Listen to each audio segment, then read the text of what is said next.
Good afternoon to you, Mark Sudduth, HurricaneTrack.com, here with your Hurricane Pro and Hurricane HD video blog for the 28th of May, 2013. We have Invest Area 92E still in the eastern Pacific here.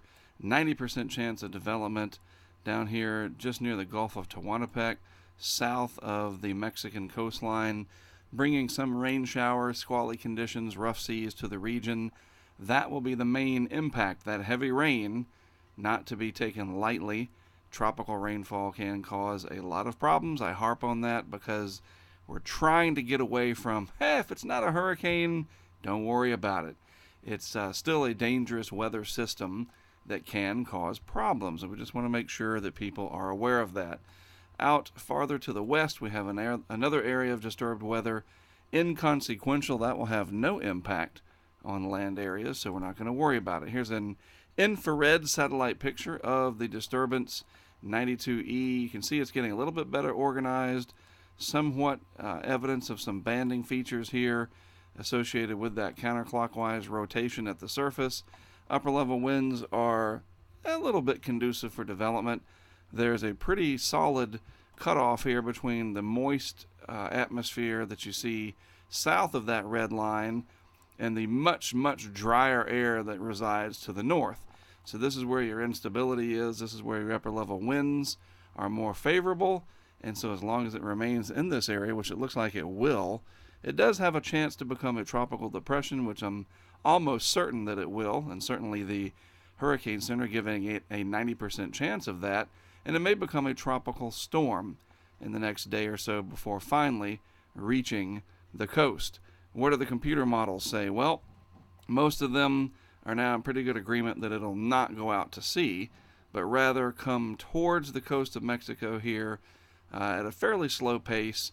Then, as high pressure builds to the north, probably going to see a bend back to the west, but it'll dissipate over the fairly rugged terrain of southern Mexico before it has a chance to get back out over the Pacific and to regenerate into anything. There is a little bit of a potential that the low could track across what we call the isthmus here, this thin area of land between the Bay of Campeche and the Gulf of Tehuantepec, in which case it might regenerate as a low pressure area in the southwestern Gulf of Mexico. We'll wait and see about that. Doubtful, because it is fairly weak as it is, and it does still have to cross that rugged terrain. But this is going to be the region that will sustain the impact from this system, and that includes the heavy rainfall, some gusty winds, a churned up ocean, just rather unpleasant.